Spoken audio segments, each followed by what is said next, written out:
The house was full of laughter when my husband, Caleb, lifted his glass. We were hosting a small celebration at our new place in Oak Ridge Estate, and the living room buzzed with family, friends, and coworkers. I stood near the kitchen counter, refilling drinks, when Caleb cleared his throat. "I just want to say," he began, smiling wide, "this house and the business growth we're celebrating tonight, none of it would have happened without my hard work." People nodded. Then he laughed. "I basically did everything myself." The room chuckled. My chest tightened. I waited for him to add something, anything about me. Instead, he glanced in my direction and said, "My wife here prefers to stay out of things. She didn't really contribute, but that's okay." The words hit me like a slap. Someone laughed again, louder this time. My face burned. I felt small, exposed, erased. I had sacrificed nights, weekends, and my own career plans to support him, yet here I was being reduced to nothing. I forced a smile, though my hands shook. I looked around the room, hoping someone would speak up. No one did. That's when I noticed Mr. Lawson, Caleb's accountant, standing near the hallway. He wasn't laughing. He was staring straight at me, his expression serious, almost confused. And that was when I knew this night wasn't over. I excused myself quietly and walked into the bathroom, closing the door behind me. The noise from the party faded, replaced by the sound of my own breathing. I gripped the edge of the sink and stared at my reflection. My eyes looked glassy, but I refused to cry. Not here. Not now.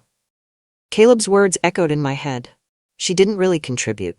I thought about every spreadsheet I reviewed, every late-night conversation where I helped him make decisions, every risk I warned him about, all invisible, all dismissed. I splashed water on my face and took a deep breath. I reminded myself why I stayed quiet all these years. I didn't need praise. I didn't need applause. But respect? That should have been a given. A soft knock came at the door. "Are you okay?" my mother-in-law asked from the other side. "I'm fine," I replied quickly, "just need a minute." I straightened my dress and practiced a calm smile. If Caleb thought he could embarrass me into silence, he was wrong. I wouldn't explode. I wouldn't argue. I would stay calm. When I opened the door, I nearly bumped into Mr. Lawson. He looked relieved to see me. "I was hoping to catch you," he said quietly. My heart skipped. Something serious was coming. I could feel it. Mr. Lawson lowered his voice and gestured toward the study. "May I speak with you privately?" he asked. I nodded and followed him inside, closing the door behind us. The room felt suddenly heavy, like the air itself was waiting. "I don't want to overstep," he began carefully, "but I noticed something tonight." I crossed my arms, bracing myself. "What is it?" He adjusted his glasses. "You haven't signed the final approval documents for the expansion." I blinked. "What?" He frowned. "The financial authorization. The one required before next week's release of funds. It requires your signature." My stomach dropped. Caleb never mentioned anything to me. Mr. Lawson's expression shifted from confusion to concern. "That's unexpected. According to our records, you are a required signatory. Nothing moves forward without you." For a moment, the humiliation from earlier melted into something else, clarity. Caleb didn't forget me. He ignored me on purpose. "I was under the impression," Mr. Lawson continued slowly, "that you were fully involved." I laughed softly, though it wasn't funny. "Apparently, I contribute nothing." His jaw tightened. "That's not how the paperwork tells it." Just then the door handle turned. Caleb's voice came through the door. "Is everything okay here?" I met Mr. Lawson's eyes. Something had shifted, and Caleb didn't know it yet. Caleb stepped into the study with a bright smile that didn't reach his eyes. "Hey," he said lightly, "I was wondering where you both went." Mr. Lawson closed his folder. "We were discussing the final approval." Caleb's smile stiffened. "Oh, that? It's just paperwork. Nothing urgent." I watched him carefully. If it's not urgent, why does it need my signature? There it was, the first crack. Caleb waved his hand. "It's a formality. You don't need to worry about it." Mr. Lawson cleared his throat. "Actually, it's not a formality. Without her authorization, the expansion cannot proceed." Silence dropped between us. Caleb turned to me, his voice low. "We'll talk about this later." I shook my head gently. "No. We can talk now." For the first time that night, his confidence slipped. He forced a laugh. "Let's not make a scene." "I'm not," I replied calmly. "You already did." Mr. Lawson looked between us. "I'll give you both a moment," he said, stepping out of the room. The door closed. Caleb's face hardened. Why are you doing this to me? He asked sharply. I looked at him, steady and quiet. I'm not doing anything. I'm just not disappearing anymore. Caleb ran a hand through his hair, pacing the room. You know how these things work, he said. I was handling it. No, I replied. You were taking credit? He stopped pacing. That's not fair. Neither was what you said out there, I answered. My voice didn't shake. You told everyone I contributed nothing, he scoffed. It was just talk. Don't be so sensitive. I felt something settle inside me, solid and calm. Then you won't mind me reviewing the documents before I sign? His eyes widened. There's no need for that. There is, I said, because my name is on them. A knock interrupted us. Mr. Rhett Lawson peeked in. Sorry to interrupt, but guests are asking questions. I nodded. Give us a minute. Caleb lowered his voice. If you do this now, you'll embarrass me. I met his gaze. You already embarrassed me. I stayed quiet. This is me staying fair. He stared at me like he was seeing a stranger. Outside, I could hear murmurs growing louder. I reached for the door handle. Let's go back, I said. You were proud to speak for me earlier. Now I'll speak for myself. And for the first time that night, Caleb looked afraid. If you're ready, reply with. When we returned to the living room, conversations dipped. People sensed something was off. Caleb tried to reclaim control, clapping his hands and joking about dessert. I stayed beside him, calm but alert. Mr. Lawson rejoined us, standing closer than before. Before everyone leaves, he said politely, I just want to clarify one thing. Caleb stiffened. This isn't the time. It won't take long, Mr. Rhett Lawson replied. Guests leaned in. My heart beat fast, but I didn't move. The expansion project Caleb mentioned earlier, Mr. Lawson continued, cannot be finalized without written approval from both parties. Caleb laughed too quickly. Yes, and we'll handle that privately. Mr. Lawson shook his head. Actually, the approval is overdue. A quiet murmur spread through the room. He turned to me. I'll need your signature to proceed. Every face turned my way. I felt the weight of the moment press down on me, but I stood tall. I haven't reviewed the documents yet, I said clearly, so I won't be signing anything tonight. The silence was sharp. Caleb whispered, What are you doing? I met his eyes. Making sure things are done right. Mr. Lawson nodded once. That's perfectly reasonable. Caleb's jaw tightened as the room filled with uneasy whispers. The party ended early. Guests made polite excuses, coats slipping on faster than usual. Once the door closed behind the last person, the house felt hollow. Caleb rounded on me. You blindsided me, he snapped. I set my glass down carefully. You blindsided me first, he scoffed. You didn't need to turn it into a performance. I didn't, I said. You did, when you erased me.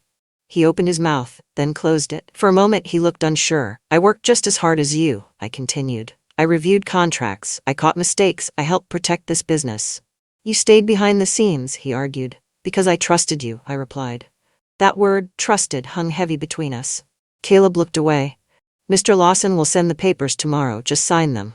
No, I said gently. I'll review them first. He frowned. You never cared before. I cared, I said. I just didn't demand credit. He shook his head.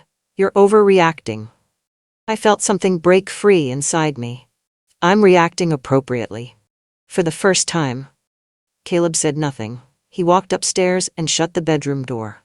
I stayed in the living room, staring at the quiet walls, knowing the ground had shifted, and it couldn't be pushed back into place. The next morning, an email from Mr. Lawson arrived before sunrise. Attached were the financial documents Caleb wanted me to sign. I made coffee and sat at the table, reading every page slowly. Numbers jumped out at me, loans I didn't approve, risks I hadn't agreed to. My chest tightened. By noon, I understood why Caleb avoided this conversation. The expansion wasn't stable, it was rushed. I highlighted sections and made notes. When Caleb came downstairs, he looked tired but defensive. So he asked, Did you sign? I found issues, I said. He froze. Issues? Yes, big ones. He leaned over the table, scanning the pages. You're reading too much into it. No, I replied. You're ignoring it. His voice rose. This deal is already in motion. Then it shouldn't have been, I said calmly. He stared at me. You're going to ruin everything. I shook my head. I'm trying to stop that. His phone buzzed. He glanced at it and swore under his breath. Mr. Lawson wants a call, he said. Good, I replied. So do I. For the first time, Caleb looked unsure who was really in control. The call with Mr. Lawson was tense. Caleb tried to dominate the conversation, but Mr. Lawson kept redirecting questions to me. She's correct, Mr. Lawson said after I explained my concerns. The risk exposure is higher than expected. Caleb clenched his jaw. We've already committed. Mr. Lawson sighed. Then commitments may need revision. After the call ended, Caleb slammed his phone on the counter. You're sabotaging me. No, I said. I'm protecting us. You just want power, he snapped. I stood up. I already had responsibility. You just didn't respect it. He stared at me, stunned. You spoke for me last night, I continued. Now I'm speaking for myself. He ran a hand over his face. What do you want? I want transparency, I said. An acknowledgement. He hesitated. In front of everyone? Yes. Silence stretched between us. Fine, he muttered, but after this is settled. I nodded. We'll see. That evening, Mr. Lawson emailed again. He requested an independent audit before any signatures. I forwarded it to Caleb without comment. He didn't reply, but I knew this wasn't over, not even close. 2 days later, the audit began. I met the auditors myself, answering questions Caleb couldn't. For the first time, my voice carried weight in meetings I was once invisible in. Caleb watched from the sidelines, tense and quiet. The findings came faster than expected. The expansion relied on unstable funding. One misstep could have sunk everything. Mr. Lawson called us into his office. If this had gone through, he said carefully, you would have faced serious consequences. Caleb swallowed hard. I felt no satisfaction, only relief. Outside the office, Caleb finally spoke. You saved us? I know, I replied. He looked at me, conflicted. I should have said that sooner. Yes, I said softly. You should have. That night, Caleb drafted an email to his partners, correcting his earlier statements about who contributed to the business. He showed it to me before sending it. It wasn't perfect, but it was a start. As I watched him hit send, I realized something important. This wasn't about revenge. It was about no longer being erased. And from this moment on, I would never let that happen again. The email Caleb sent caused more waves than he expected. By the next morning, his phone wouldn't stop buzzing. Partners wanted clarification. One even asked why my role had never been mentioned before. Caleb paced the kitchen, rubbing his temples. They're questioning everything now, he said. That's what happens when the truth shows up late, I replied. He looked at me sharply. You're enjoying this? I shook my head. I'm exhausted. Later that day, Mr. Lawson called again. There's something else you should know, he said. The board wants to meet with both of you present. Caleb froze. Why? They want reassurance, Mr. Lawson answered, and transparency. The meeting was set for Friday. That night, Caleb barely spoke. I lay awake beside him, staring at the ceiling.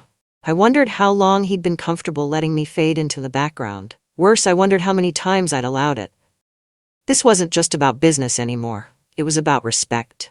And Friday was coming fast. The boardroom was cold and bright. 5 people sat across the table, folders neatly stacked. Caleb squeezed my hand under the table, but I pulled away gently. They started with Caleb, his vision, his leadership, his plans. Then one of them turned to me. We'd like to hear from you, she said.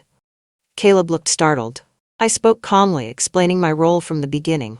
The contracts I reviewed. The risks I flagged. The nights I spent double-checking numbers. No one interrupted. When I finished, the room was silent. Finally, one man nodded. That explains a lot. Caleb cleared his throat. I may have underrepresented her role. Underrepresented? The word stung. The woman leaned forward. Going forward, all approvals will require both signatures. Publicly. Caleb nodded stiffly. The meeting ended quickly after that. Outside, Caleb exhaled sharply. You could have warned me. I warned you for years, I replied. He didn't argue. For the first time, I saw something shift. Not in the room, but in him. The days after the meeting were quiet, but tense. Caleb stopped making decisions without me. At first it felt forced, awkward, like he was checking a box. Then slowly it changed. He asked questions, he listened. One evening he said, "Why didn't you ever push back harder?" I thought about it. I didn't want conflict. He nodded, and I took advantage of that. The honesty surprised me. But not everything softened. His mother called, asking why my name suddenly appeared on company documents. Her tone was sharp. I've always been involved, I said politely. She paused. Caleb never mentioned that. I know. After the call, Caleb looked shaken. She thinks I look weak. I met his eyes. You look honest. That night, I realized something painful. Caleb didn't just need to respect me. He needed to unlearn years of seeing me as optional. And that wouldn't happen overnight. A week later, Mr. Lawson invited us to review the revised expansion plan. This time, Caleb didn't speak over me. We worked through numbers together, side by side. When I raised a concern, Caleb backed it up. Mr. Lawson smiled. This is how it should have been from the start. Caleb nodded quietly. After the meeting, Caleb stopped in the hallway. I owe you more than an apology. I waited. I owe you credit, he said, publicly, properly. My heart skipped. When? Soon, he said. At the next partner gathering. I studied his face. He looked nervous but sincere. That night I sat alone in the living room thinking about everything that had led us here. The silence I accepted, the space I shrank into. I wasn't angry anymore. I was awake. And I knew whatever happened next, I wouldn't go back to being invisible. The partner gathering was scheduled for Saturday. Caleb rehearsed his speech twice. I didn't help him. At the venue, I stood near the back, watching familiar faces mingle. Some nodded politely, others looked curious. Caleb stepped onto the small stage and cleared his throat. I need to correct something, he said. About my business and my marriage. The room quieted. For years, I let people believe this company was built by one person. That was wrong. My breath caught. My wife has been a core part of every major decision. Her name belongs on every success we've had. Heads turned toward me. Applause followed, slow at first, then steady. I felt exposed but steady. When Caleb stepped down, he looked relieved, lighter. Later, Mr. Lawson shook my hand. About time. As we drove home, Caleb said quietly, I don't want to lose you. I looked out the window. Then don't lose yourself trying to control everything. He nodded, and for the first time, I believed change was possible, but only because I refused to disappear again. The applause from the partner gathering faded, but the impact didn't. By Monday, emails poured in, some congratulating me, others asking questions they should have asked years ago. Caleb watched it all quietly. At lunch, one partner pulled me aside. We didn't realize how much you handled, he said, almost embarrassed. I smiled politely. Inside, I felt calm, not proud, not bitter, just seen. That afternoon, Mr. Lawson called. There's one more issue, he said. The restructuring changed legal ownership visibility. My stomach tightened. What does that mean? It means, he continued, your authority is now formally recognized. You're no longer just a signatory. You're listed as an executive decision-maker. Caleb overheard and stiffened. That night, he admitted something hard. I liked being the face, he said. I didn't realize I was hiding behind it. I nodded, and I was hiding behind silence. We sat together, not touching, just understanding. This wasn't a victory lap, it was a reset. And resets are uncomfortable, but necessary. The next test came from inside the family. Caleb's sister invited us to dinner. Halfway through, she smiled sweetly and said, So, are you really involved now, or is this just temporary? The table went quiet. Before Caleb could answer, I spoke. I've always been involved. She blinked. Oh, that's not what Caleb ever said. Caleb swallowed. That's on me. Her eyebrows lifted. The power shift was visible. Later in the car, Caleb sighed. I didn't expect this to feel so exposed. It's what honesty feels like, I replied. The following week, a junior manager asked for my input directly, without looping Caleb first. He noticed. He didn't interrupt. That mattered. Still, not everyone welcomed the change. One partner pushed back, questioning my experience. Mr. Lawson shut it down immediately, citing my track record. Watching that happen, I realized something important. I didn't need to fight anymore. The system finally saw me. One evening, Caleb came home late, shoulders slumped. I messed up today, he admitted. I waited. I talked over you in a call, he said. Old habits. I nodded. I noticed. He winced. I'm trying. I know, I said. But trying doesn't erase impact. He looked down. What do you need from me? The question surprised me. I need consistency, I answered. Not apologies. He nodded slowly. That night, I reviewed documents alone. For the first time, I felt ownership, not obligation. Caleb joined me quietly, sitting across the table. Walk me through your concerns, he said. I did. He listened. Not because someone was watching, because it mattered. And that was the real shift. The expansion relaunched, carefully this time. Press releases went out listing both our names. I cringed at first, then accepted it. Caleb stood beside me at a small event introducing me properly. This is my partner, he said. In business and life. It felt earned. Afterward, Mr. Lawson pulled me aside. You handled this with restraint, he said. Most people would have burned bridges. I didn't want revenge, I replied. I wanted balance. He smiled. You got it. That night, Caleb asked, Are we okay? I thought carefully. We're honest, I said. That's better than okay. He exhaled, relieved. But I knew something else. Respect once lost has to be rebuilt daily. And I was finally willing to demand it. A month later, I stood alone in the study, the same room where everything shifted. I thought about the woman I was before that night. Quiet, accommodating, invisible. I wasn't angry with her. She did the best she could. Caleb knocked softly. Dinner's ready. I followed him. Not behind, not ahead, beside. At the table he said, Thank you for staying. I met his eyes. Thank you for changing. Outside the house was quiet. Inside something felt settled. The story people saw was about business. The truth was deeper. It was about learning that silence isn't peace, and speaking up isn't cruelty, it's self-respect. The next challenge didn't come from Caleb or the business, it came from me. One morning while reviewing emails, I realized something strange. People now waited for my approval. They paused until I spoke. The silence I once hidden had turned into expectation. It scared me. That afternoon I almost stayed quiet in a meeting out of habit. Then I caught myself and spoke anyway. The room listened. Someone nodded. A decision changed. Afterward I sat alone, heart racing. Growth wasn't loud, but it was uncomfortable. That night I told Caleb, I'm still learning how to take up space. He smiled gently. You don't need permission anymore. I thought about that for a long time. Respect wasn't something he could give me. It was something I had to claim, again and again. A small article came out about the expansion's success. It mentioned Caleb first, then me. Once, that would have hurt. Now it didn't. Caleb noticed my silence. Do you want me to correct it? I shook my head. No, people are learning. And they were. An investor reached out directly to me. A junior analyst asked for mentorship. My presence grew naturally, not forced. At home, Caleb changed too. He listened more, asked before deciding. Sometimes he slipped, but he corrected himself. One evening he said, I used to think leadership meant control. And now, I asked, now I think it means trust. I smiled. That night I slept deeply, without replaying old wounds. We hosted another gathering months later. Different energy, different tone. When Caleb raised his glass this time, he didn't joke, he didn't exaggerate. He said, None of this works unless we work together. People clapped. I felt no rush, just calm. Mr. Lawson caught my eye and nodded once. After the guests left, I stood in the same spot as that first night. This time, my hands were steady. Caleb came beside me. I'm glad you stayed. So am I said honestly. But I knew something important. I stayed because I chose to, not because I felt small. Later that week, I signed the final approval.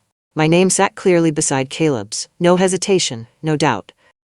I remembered the accountant's eyes that night, the confusion, the pause, the moment everything changed. Not because someone defended me, but because the truth was already there. I just stopped hiding it. Looking back, people think the story is about business. It's not. It's about what happens when you stop shrinking to make others comfortable. When you choose calm strength over loud anger. When you let silence go. I didn't win. I reclaimed myself. And that was everything. 2 days later, the audit began.